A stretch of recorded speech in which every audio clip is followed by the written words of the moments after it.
보라, 내가 너희에게 비밀을 말하노니 우리가 다 잠잘 것이 아니요 마지막 나팔에 순식간에 호련히 다 변화되리니 나팔 소리가 나매 죽은 자들이 썩지 아니할 것으로 다시 살아나고 우리도 변화되리라.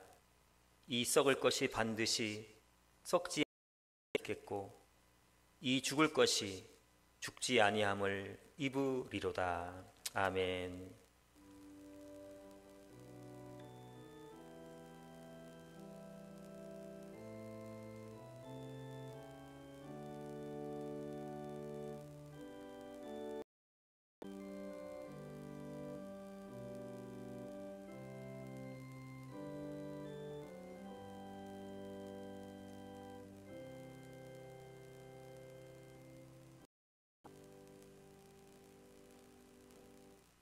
할렐루야. 사망 권세를 이기시고 부활하신 주님을 찬양합니다.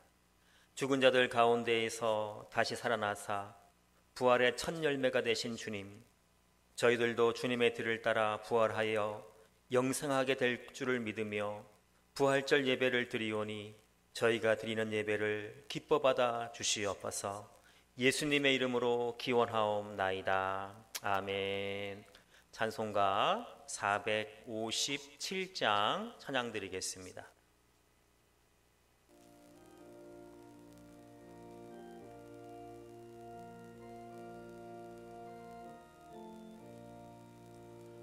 겟세마네 동산에 주를 생각할 때에 근심이나 걱정을 외면할 수 있을까?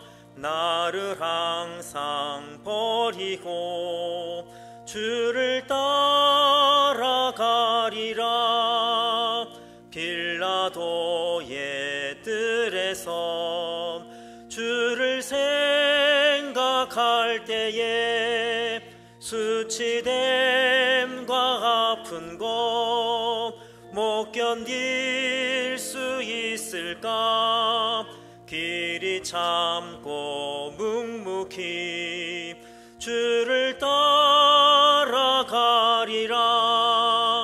갈보리 산 올라가 주를 생각할 때에 나의 받은 괴로움을 비교할 수 없으리. 십자가를 지고서 주를 따라가리라. 무덤에서 부활함 주를 생각할 때에 환난이나 죽음도 두려울 것 없으리. 승정가를 부르며 주를 따라가리라.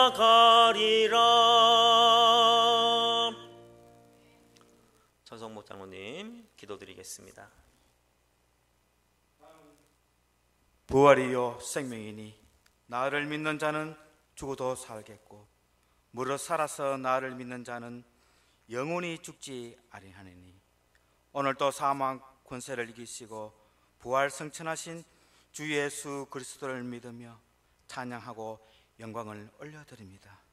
죄로 인하여 죽을 수밖에 없는 우리들의 영혼을 위해 그 값진 보혈로 우리의 죄를 대신해 속죄하여 주셨음에도 아직까지 깨닫지 못하며 회개하지 못하며 원망하며 남의 허물만 들춰내고자 애쓰는 불쌍한 영혼임을 고백합니다.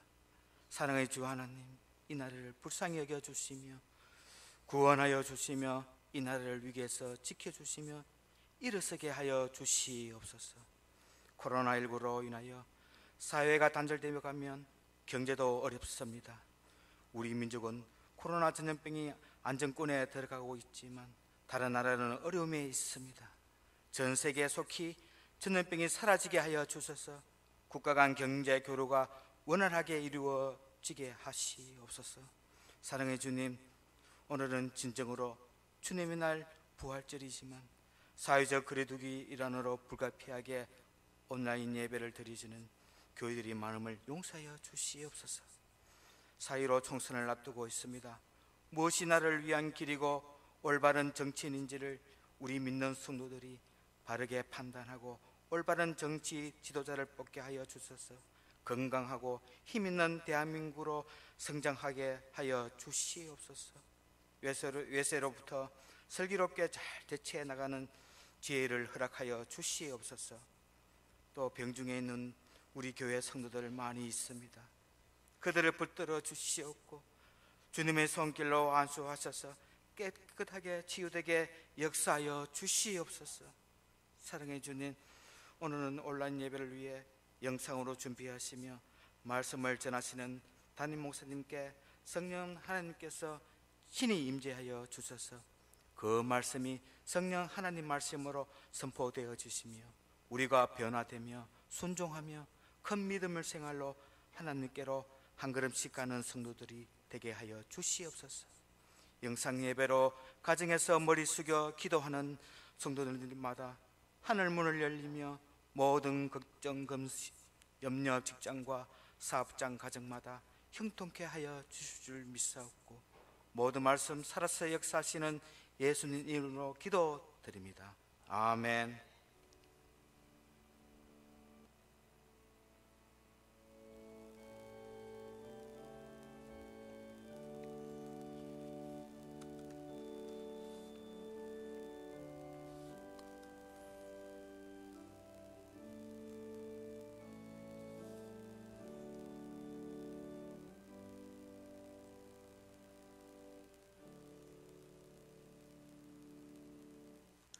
이 시간 저에게 주시는 하나님 말씀은 신약성경 요한복음 11장 25절에서 26절까지 말씀입니다.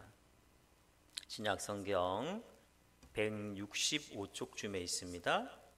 요한복음 11장 25절, 26절 말씀입니다. 말씀이 짧으니까 우리 한 목소리로 같이 말씀을 봉독하도록 하겠습니다. 시작. 예수께서 이르시되 나는 부활이요 생명이니 나를 믿는 자는 죽어도 살겠고 무릇 살아서 나를 믿는 자는 영원히 죽지 아니하리니 이것을 내가 믿느냐. 아멘. 오늘은 부활절인데요. 먼저 우리 이탈리아에서 살고 계시는 우리 정성경 성도님 부부께서 부활절을 맞이해서 저희들에게 이렇게 부활절 찬양을 보내오셨어요. 통해서 먼저 은혜 받도록 하겠습니다.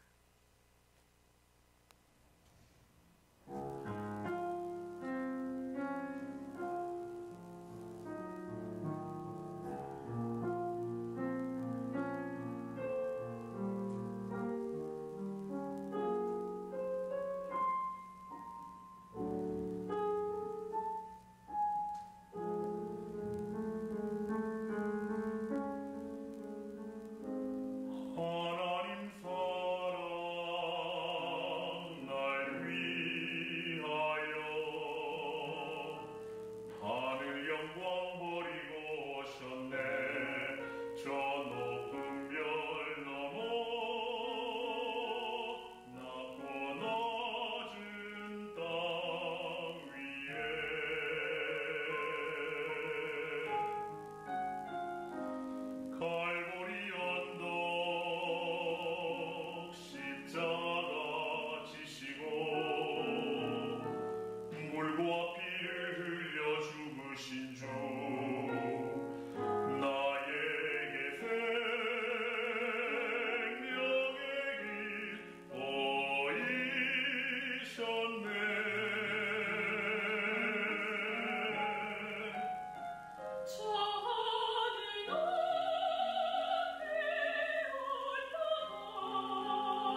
이탈리아가 워낙 코로나 때문에 위험해서 잘 지내나 사실 걱정을 많이 했는데 저렇게 힘차게 찬양을 부르는 걸 보니까 건강하신 것 같아서 다행이다 생각이 듭니다.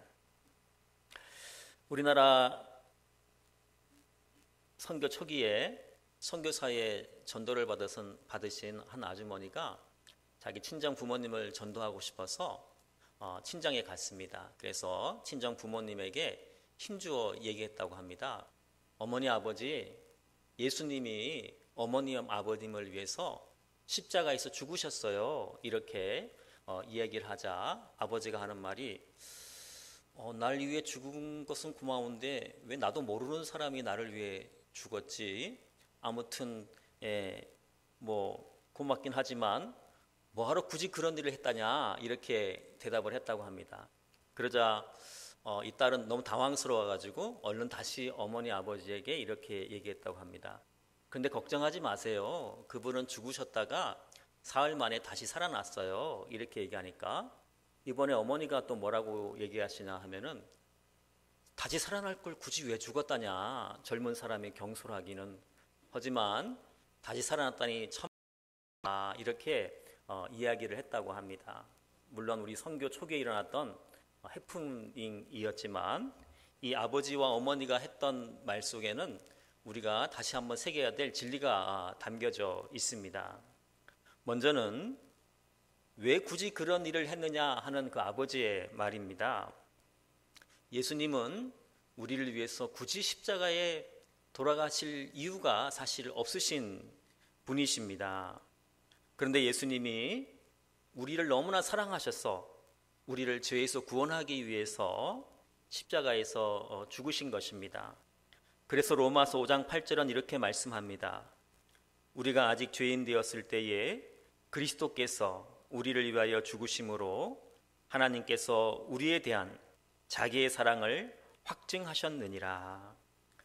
두 번째 진실은 다시 살아났다니 천만다행이다라는 어머니의 말입니다. 예수님께서 죽음을 이기시고 부활하신 것은 정말로 천만다행한 일입니다. 하면 예수님이 다시 부활하심을 통해서 인간의 죽음의 문제가 해결되었기 때문입니다. 우리는 살면서 수많은 문제를 만나게 됩니다. 쉽게는 내 차가 고장 나는 문제, 또 가정의 문제, 또 경제적인 문제, 또 자연재해 이런 여러 가지 어려움을 만나게 되지만 이 모든 문제 중에서 가장 큰 문제는 죽음의 문제입니다. 그런데 예수님이 부활하심으로 그 죽음의 문제를 해결해 주셨기 때문에 우리에게는 얼마나 천만다행한 일인지 모릅니다. 제가 가끔씩 설교 예화로 또 장례식 설교 때도 종종 드리는 이야기인데요. 예전에 미국 워싱턴 한인교회에 한 장로님이 계셨습니다. 이 장로님은 습관적으로 no problem이라는 말을 하셨습니다.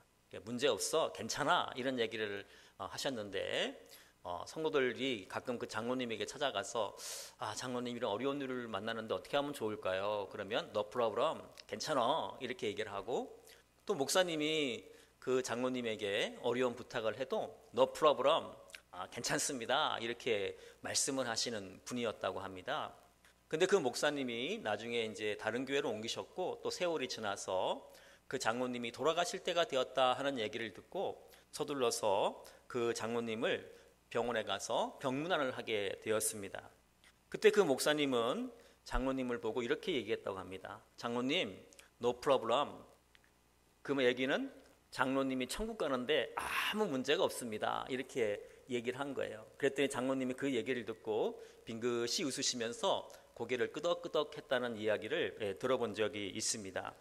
왜 그 장로님이 천국 가는데 no problem, 아무 문제가 없을까요? 그것은 바로 예수님이 부활을 하셨기 때문입니다.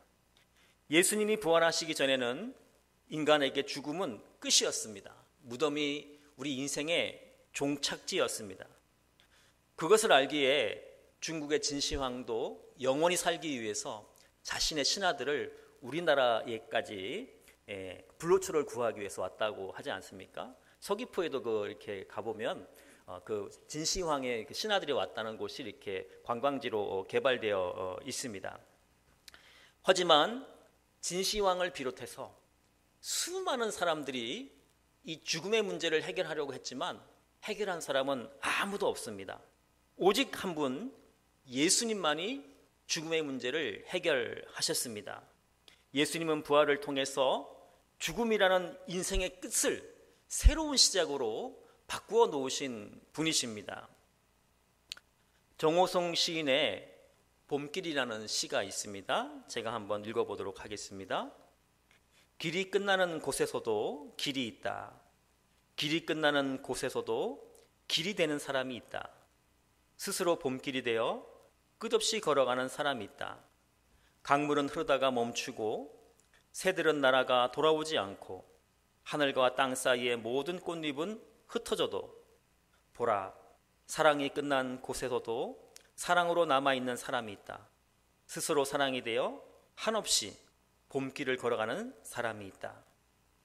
정호성 시인은 길이 끝나는 곳에서도 길이 되는 사람이 있다, 이렇게 말을 하고 있는데, 시의 내용과 같이 예수님은 길이 끝나는 곳에서 바로 우리에게 생명의 길이 되신 분이십니다. 부활을 통해서 우리에게 새로운 생명의 봄길을 열어주시고 계시는 것입니다. 그래서 우리가 예수님의 부활을 믿으면 우리에게는 새로운 생명의 길이 열리게 되는 것입니다. 옛날에 어느 판사 한 분이 버스를 타고 강원도로 여행을 떠나게 되었습니다. 요즘에는 그런 게 많이 없어졌는데 예전에만 하더라도 그 헌병들이나 경찰들이 간첩이나 또 의심스러운 사람을 잡기 위해서 불신 검문을 자주 했었습니다. 그래서 어느 검문소에서 그 버스가 검문을 받게 되었는데 경찰이 올라타서 이렇게 보니까 그 판사님이 너무 행색이 초라하니까 다가가서 의심스러워서 물어봤다고 해요. 당신 뭐 하는 사람이요? 이렇게 물어보니까 판사인데요? 그랬더니 아유, 당신이 판사야? 정말 의심스러운데? 내려봐. 그래가지고 검문을 하게 되었어요. 그런데 지갑에서 판사 신분증을 보여주니까 그 순간 상황이 역전됐어요. 경찰관이 아유, 죄송합니다 판사님, 제가 몰라봐서 죄송합니다, 이렇게 이야기를 했다고 합니다. 저는 이 글을 읽으면서 이런 현상이 부활을 믿는 우리에게도 일어난다, 이런 생각을 해 보았습니다. 우리는 죄인입니다. 그런데 죄의 싹은 사망이라고 말씀하고 있습니다. 그래서 사탄은 우리를 향해서 너는 지은 죄로 인해서 지옥에 갈 수밖에 없어, 멸망받을 수밖에 없어, 이렇게 이야기를 합니다. 그때 우리는 사탄에게 그래 네 말이 맞아 하면서 좌절해서는 안 됩니다. 사탄에게 우리의 영적인 신분증을 보여주면 됩니다. 바로 부활신앙을 보여주면 우리를 보고 공격하던 사탄은 우리의 부활신앙을 보고 깜짝 놀라며 굴복하게 되는 것입니다. 죽음도 우리의 부활신앙 앞에 굴복하게 되는 것입니다. 나를 보고 굴복하는 것이 아니라 나에게 있는 부활신앙을 보고, 부활의 믿음을 보고 굴복을 하게 되는 것입니다. 왜냐하면 부활신앙을 가진 자들의 안에서는 하나님의 능력이, 권능이 나타나기 때문입니다. 그런데 부활의 종류는 세 가지 부활이 있습니다. 과거적 부활이 있고요, 미래적 부활이 있고 현재적 부활이 있습니다. 이 과거적 부활이라는 것은 2000여 년 전에 예수님이 실제로 부활하셨다는 것, 그것이 바로 과거적 부활입니다. 사실 여러분, 세상에 그 어떤 종교도 부활절은 없습니다. 여러분 부활절 지킨다는 다른 종교 보셨습니까? 오직 기독교만 부활절을 지키고 있습니다. 공자도 석가도 마호메트도 다 죽었습니다. 마호메트는 63세에 죽어서 지금 메카에 이제 그 시신이 보관되어 있다고 하죠. 부처는 80세에 죽어서 화장이 되었다고 합니다. 공자는 73세에 죽어서 무덤에 들어갔습니다. 저도 오래전에 공자 무덤을 한번 가봤는데 지금 그 무덤이 관광지로 이렇게 개발되어 있습니다. 우리 신라 이렇게 왕릉처럼 관광지로 개발되어 있는 것을 본 적이 있습니다. 그런데 예수님만 무덤이 없습니다. 사실 수많은 사람들이 예수님의 무덤을 찾기 위해서 많은 노력을 했습니다. 그러나 아직까지 예수님의 무덤이 발견되지 않았습니다. 앞으로 영원히 예수님의 무덤은 이렇게 발견되지 않을 것입니다. 왜냐하면 예수님이 부활하셨기 때문입니다. 이렇게 예수님의 부활은 과거에 실제적으로 일어난 일입니다. 이것이 바로 과거적 부활입니다. 둘째로 부활은 미래적 부활이 있습니다. 장차 예수님께서 재림하실 때에 그리스도 안에서 죽은 자들이 신령한 몸으로 다시 살아난 역사가 일어나는 것이 바로 미래적 부활입니다. 우리 다 같이 데살로니가전서 4장 14절에서 17절까지 말씀을 한번 같이 천천히 한번 읽어보도록 하겠습니다. 시작. 우리가 예수께서 죽으셨다가 다시 살아나심을 믿을진대 이와 같이 예수 안에서 자는 자들도 하나님이 그와 함께 데리고 오시리라. 우리가 주의 말씀으로 너희에게 이것을 말하노니 주께서 강림하실 때까지 우리 살아남아 있는 자는 자도 자보다 결코 앞서지 못하리라. 주께서 호령과 천사장의 소리와 하나님의 나팔 소리로 친히 하늘로부터 강림하시리니 그리스도 안에서 죽은 자들이 먼저 일어나고 그 후에 우리 살아남은 자들도 그들과 함께 구름 속으로 끌려올려 공중에서 주를 영접하게 하시리니 그리하여 우리가 항상 주와 함께 있으리라. 아멘.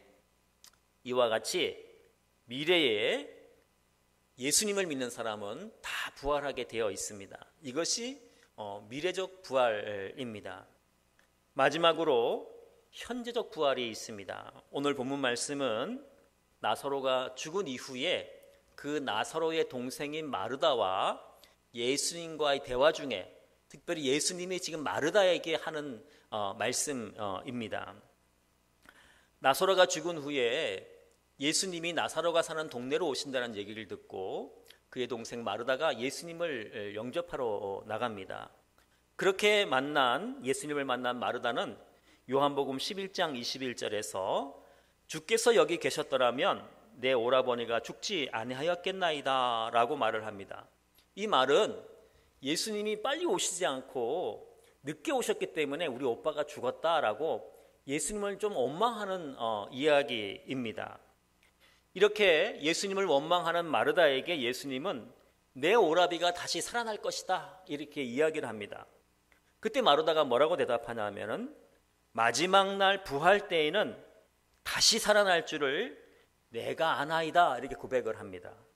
먼 훗날, 먼 미래에 우리 오빠가 살아날 줄 믿습니다 이렇게 이야기를 하는 겁니다. 마르다는 미래의 부활은 믿었지만 현재적 부활은 믿지 않고 있는 것입니다. 이렇게 현재적 부활을 믿지 못하는 마르다에게 예수님은 오늘 본문 말씀을 하고 계시는 것입니다.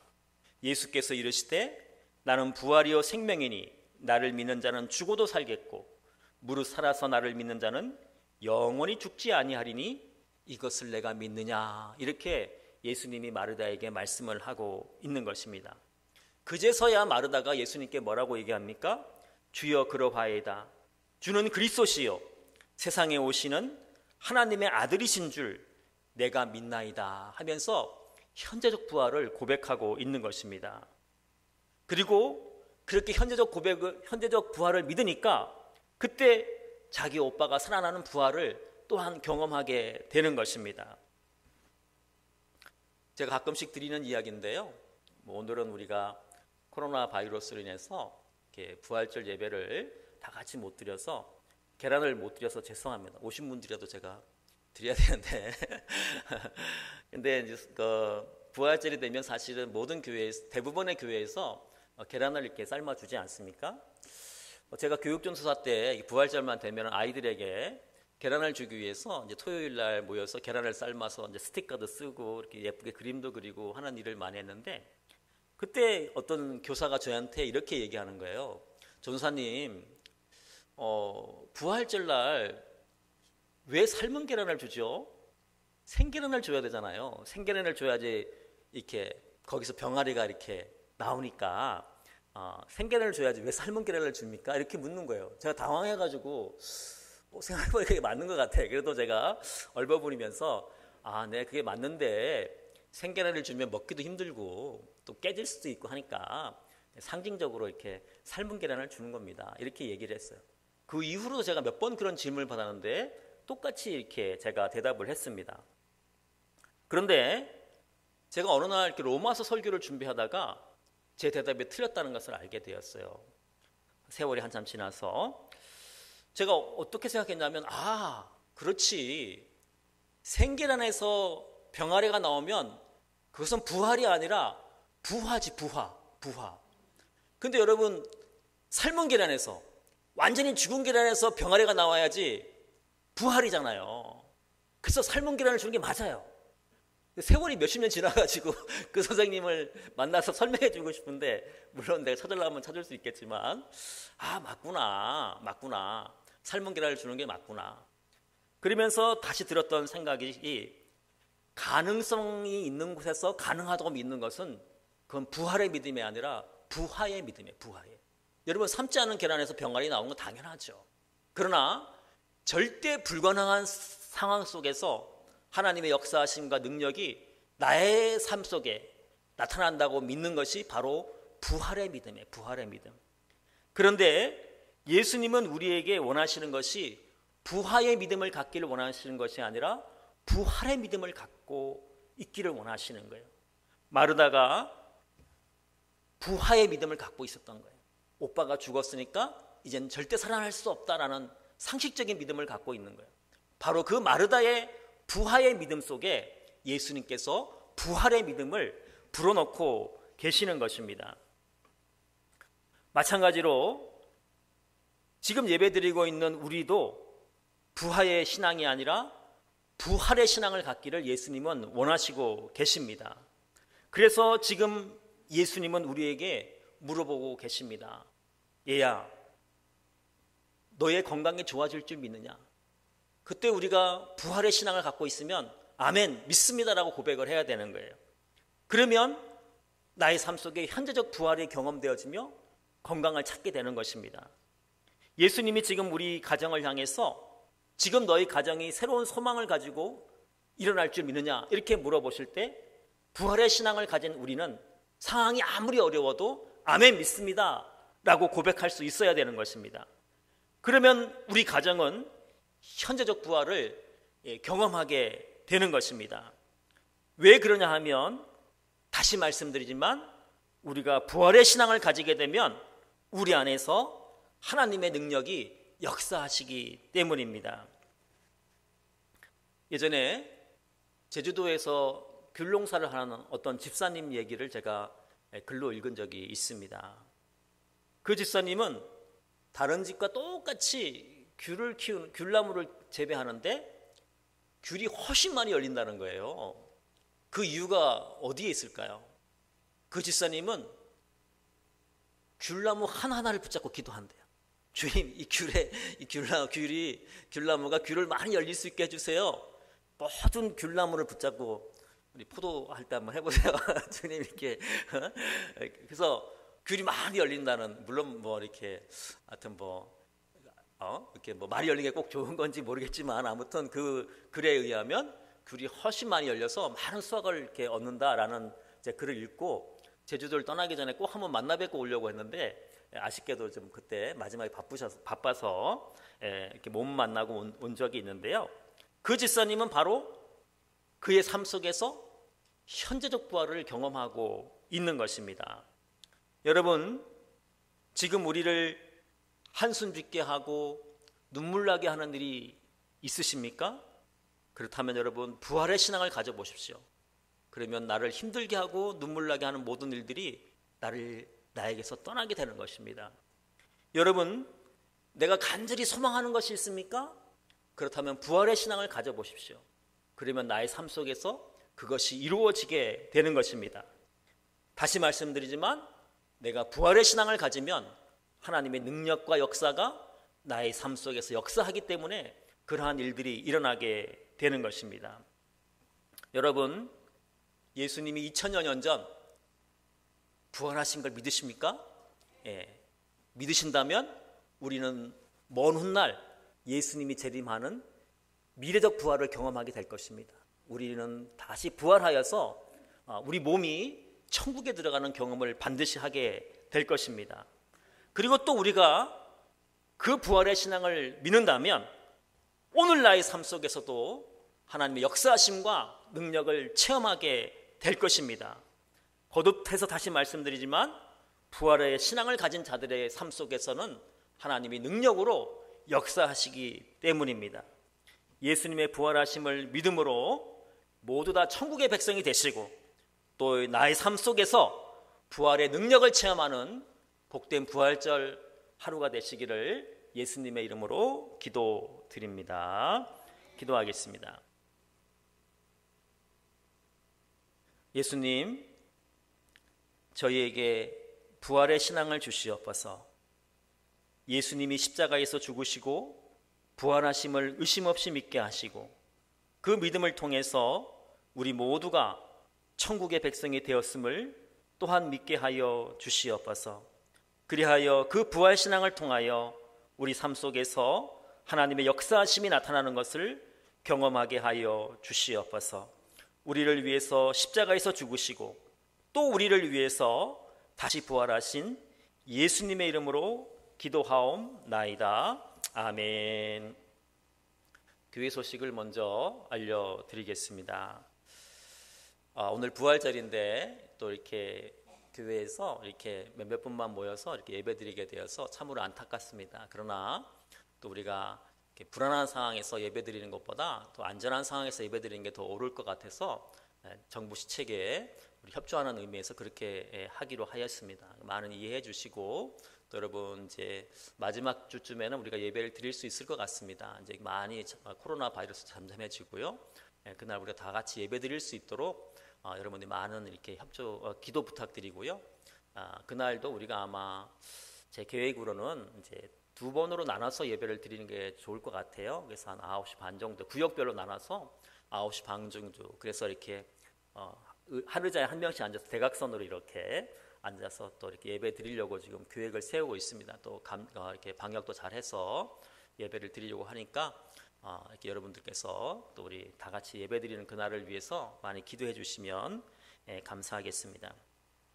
코로나 또 바이러스로 인해서 우울한데 우리 교회에 기쁜 소식이 있습니다. 저희 교회 반주자인 손지영 집사님이 예쁜 딸을 이렇게 순산했습니다. 여러분들이 이렇게 축하의 메시지를 전해주시면 좋아할 겁니다. 우리 교인이 한 명 늘었어요. 많이 이렇게 교인이 늘어서 너무 기쁩니다. 여러분 축하해 주시면 감사하겠습니다. 우리 찬송가 160장 우리 찬양하도록 하겠습니다.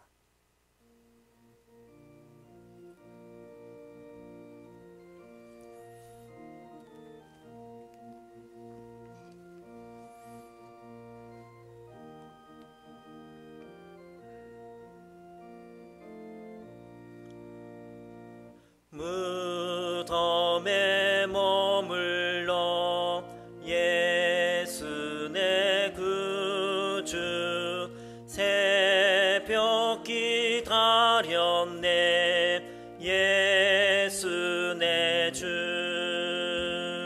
원수를 다 이기고 무덤에서 살아나셨네 어두움을 이기시고 나와서 성도 함께 길이 다스리시네 사셨네